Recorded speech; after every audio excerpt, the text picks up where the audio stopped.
Okay, welcome to day 3 of Coffee Table Extravaganza. So the last 2 days has been focused on getting everything straight and square and flat, basically. Now we're going to cut curves into all of it. So that'll be fun. That's the main goal of today, is just to get all the curves cut. At that point, we can maybe get to dry assembly stage and see if I actually like the way this thing looks. And then go from there. So compared to the last 2 days, that's not very much to accomplish in a day, which I kind of need at this point. Those last 2 days of doing this, being on my feet in this concrete garage, I'm not doing that well. I'm kind of exhausted with this whole thing already. So day 3, cut curves, maybe get to dry assembly and have a look at what the table is going to look like. Come on, let's go. Bandsaw time. This bandsaw is garbage. Well, it's not, I shouldn't say that. It's not garbage. It's a cheap hobby bandsaw. It does what it needs to do, but you gotta go easy on it. Gotta go nice and slow, or this blade wanders a lot. So we'll see if we can, I got my general curve marked from my templates onto all my boards. Just gonna start feeding them through there, and then I'm gonna flush them up with a flush trim bit with my router and some double-sided tape on those templates. So let's do.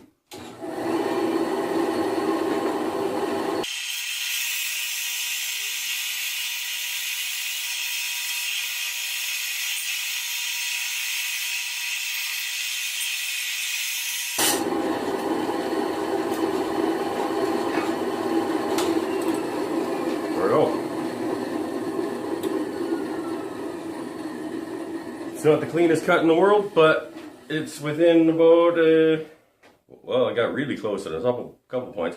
I'd say it's about a 1/16 away, most of the way. So that's enough material left to take care of with the flush trim bit on the router. So I'm going to do the rest of those, and then we'll go over to the router. Okay, so back over at we're going to call it the router table. The router that's clamped upright.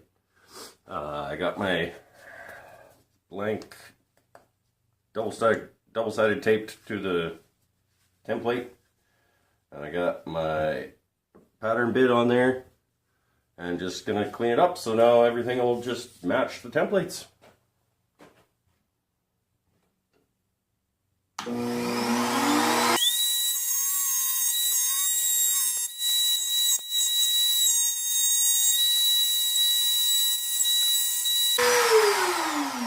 Just like that. Now, what? 7 more? 8? It's 7? Yeah, 8. 7 more. Math. Okay, so now we've got curvy rails, or stretchers, technically they're called, I think, on a table. Curvy stretchers times 8. I didn't do the curves on the leg blanks yet, but that's okay. Now I'm going to cut my tenon stock into tenons and put this thing together with the square legs, just because I don't really feel like doing another set of curves right now.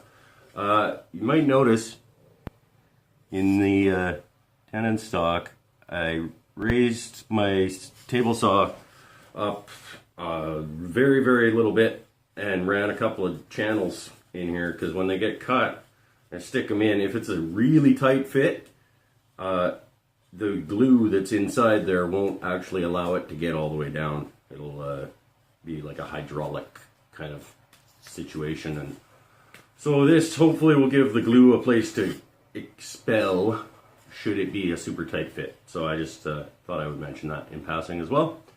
I'm going to cross cut these down to just under 2 inches each, and then we'll put this thing together hopefully and see if it goes. And then I can measure to cut the support brackets that are going to go in between the long stretchers to make the floating top. Yeah, all right, let's do some tenon cutting. I marked inch increments on my fence here just for approximacy, if that's a word, when I made it.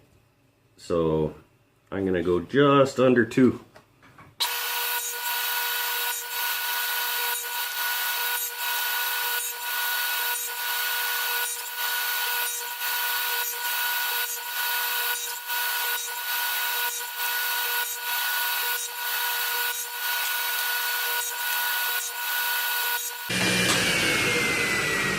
There we go.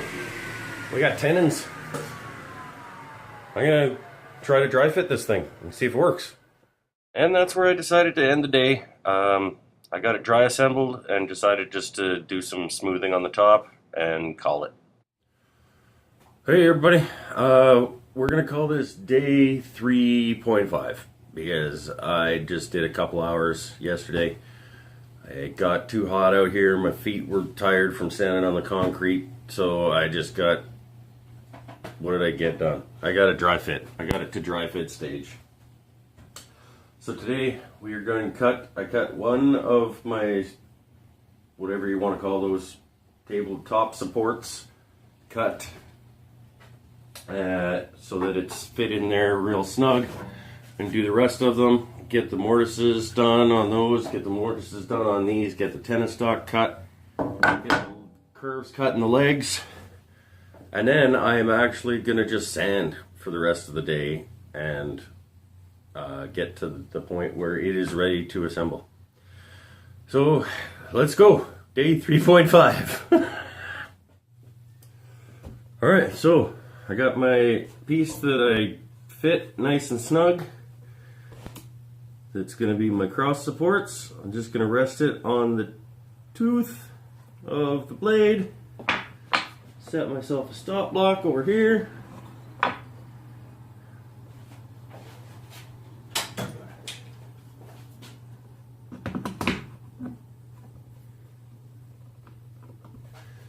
And be ready to do the rest of them.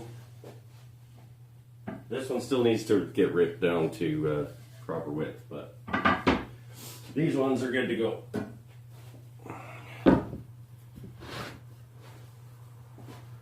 Where's my glasses?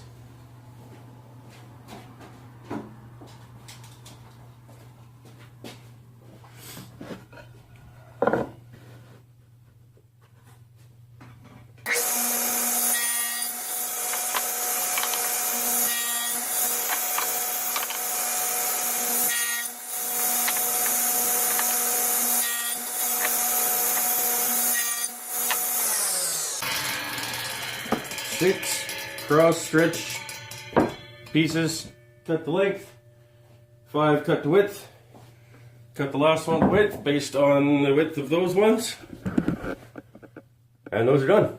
I just gotta routicing. I'm not gonna bother showing you more routicing because you know how that goes. I have run into the first major hiccup of the extravaganza. So I don't know if it was not enough coffee. I've got a new coffee, or just not paying enough attention.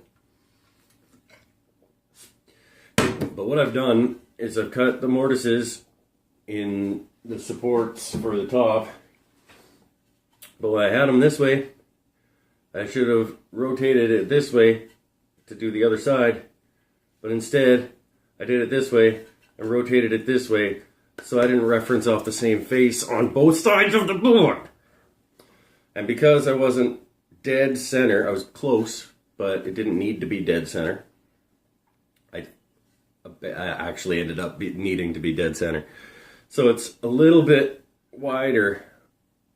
It's a little bit further from that side than it is from that side.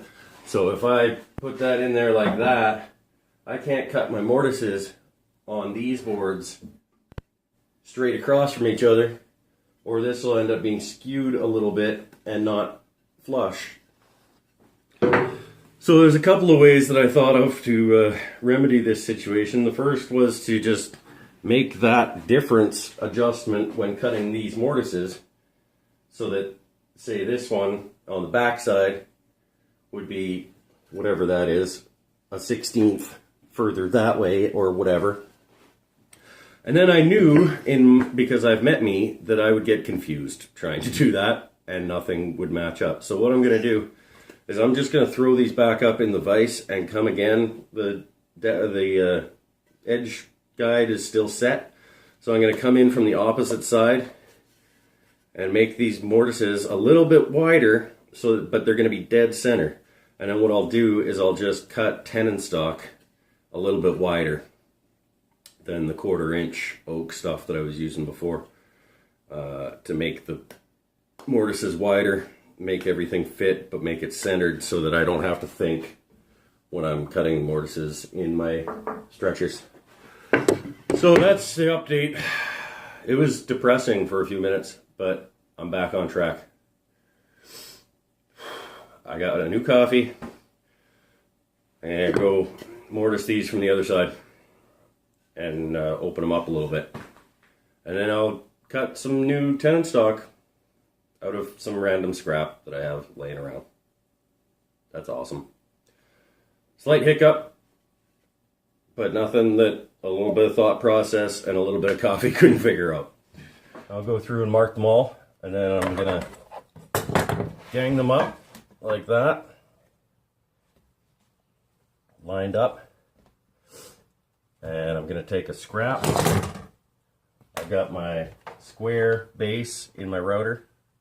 I'm going to put a scrap down. I'm going to put the bit on the line where I want it to route. I'm going to put this scrap down there so it can ride along that line. And do them both in each spot. Hopefully. We'll see. Error number 2 on the day was me going too far with the router on one of my routises and having to cut a plug to fill in a little bit of a gap there, which was not the end of the world, but kind of annoying. Okay, we're back at the bandsaw. Time to do legs. I got my leg template marked onto all of my blanks, both sides, because I can get confused. I do not trust this saw to be able to do this, not at one shot. So what I'm going to do is I'm going to go in to little ways away from my line in a few spots, and then just make some relief cuts so that I just have to do 3 inches at a time, and then I'll clean it up on the spindle sander. Yeah, that's what I'm gonna do.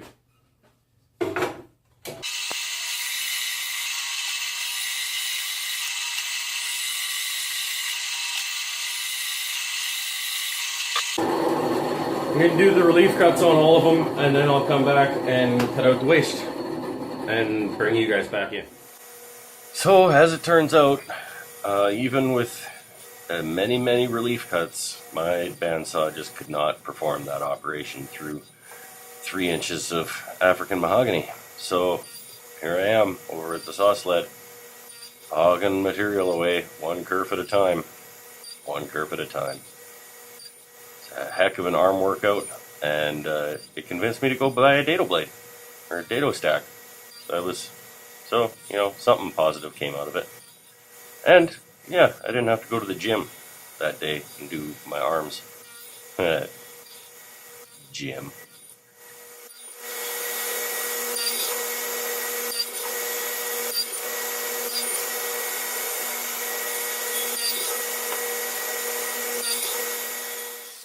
And same operation as before with the stretchers. You put the templates on the legs and flush trim the pattern bit deal thing there. Take the template off, so the bit now rides along what I've already cut away to get a little bit deeper. And then eventually, I still can't get all the way down because I don't have a bit that long, so I gotta put my longest pattern bit on and flip the thing around so that it can reach the routed part that I got through going the other way and get the rest of it.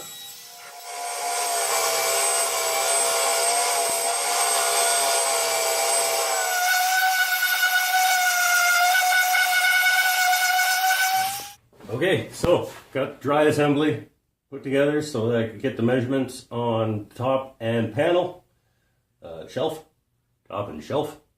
So I'm just gonna cut those down so I can cut the little corner notches in them that'll go around the posts. And I'm gonna call it the end of day 3.5 or 4 or whatever the hell day we are on now. All right.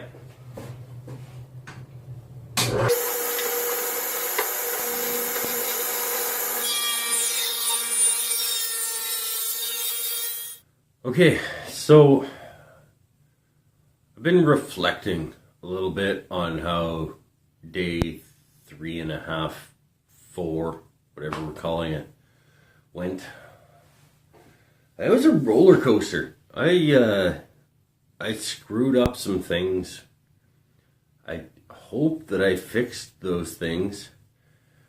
And I screwed up some more things, and then I got pissed off at my bandsaw, and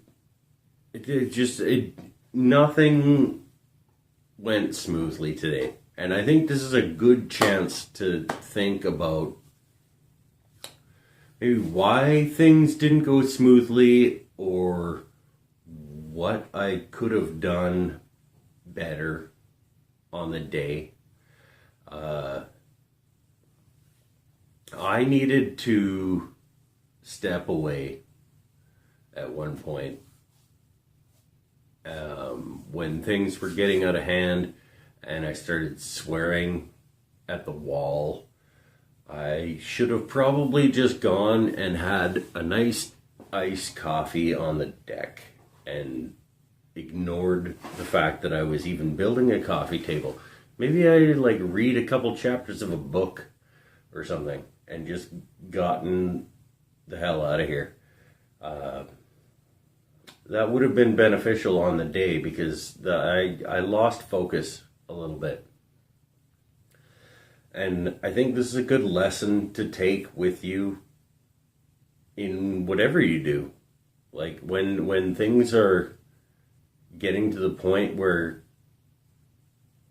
you're frustrated and angry with something that you're supposed to be having fun doing, maybe just go do something else for a little bit. I should have done that today, and I regret it a little bit, but I was on this crunch timeline attitude where I've only got X number of days to get this thing built, and I'm on vacation and it's supposed to be done by the end of the vacation. You're on vacation, dude. Don't be stressed out about the thing that you're doing when you're on vacation.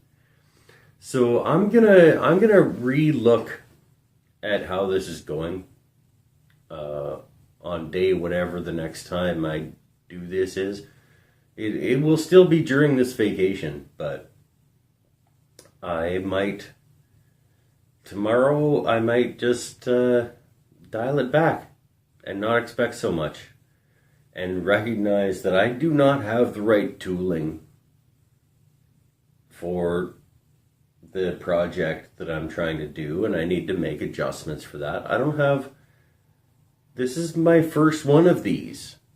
I don't have the skill level for this thing. The part of why I'm doing this is to develop my skills. I need to be accepting of my own limitations. And that needs to be part of what I take forward for the next couple of days on this thing. Because I've set unrealistic goals in terms of where I want to get to in the project in any given amount of time. And I haven't recognized that my limited skill set and my limited tooling will probably not allow for that. And I should be having fun with this. And I want to end up with an amazing, cool coffee table for me and my family at the end of this. But if it takes me until 2 weeks after I'm off vacation because I only have an hour here or there to get it finished, that should be fine.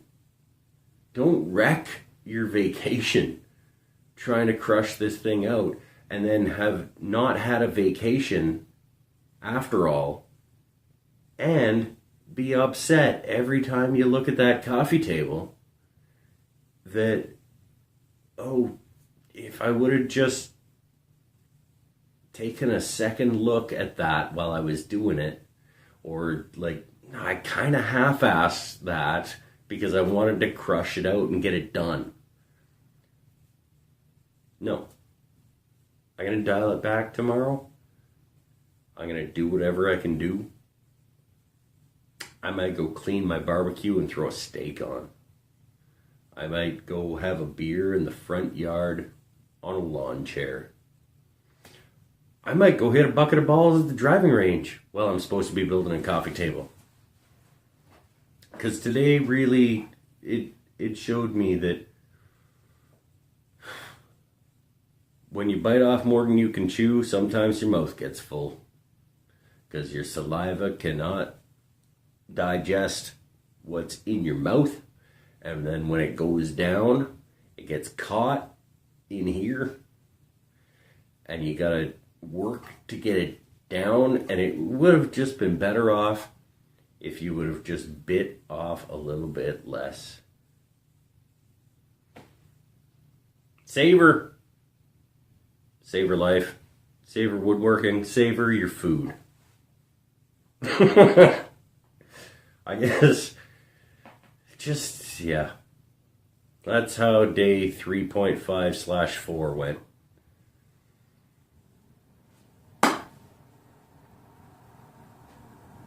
I'll be back working on the coffee table.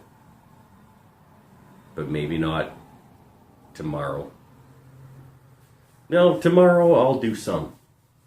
But I'm not going to set an itinerary anymore on what I want to get done. Take your time, folks. Savor. Savor.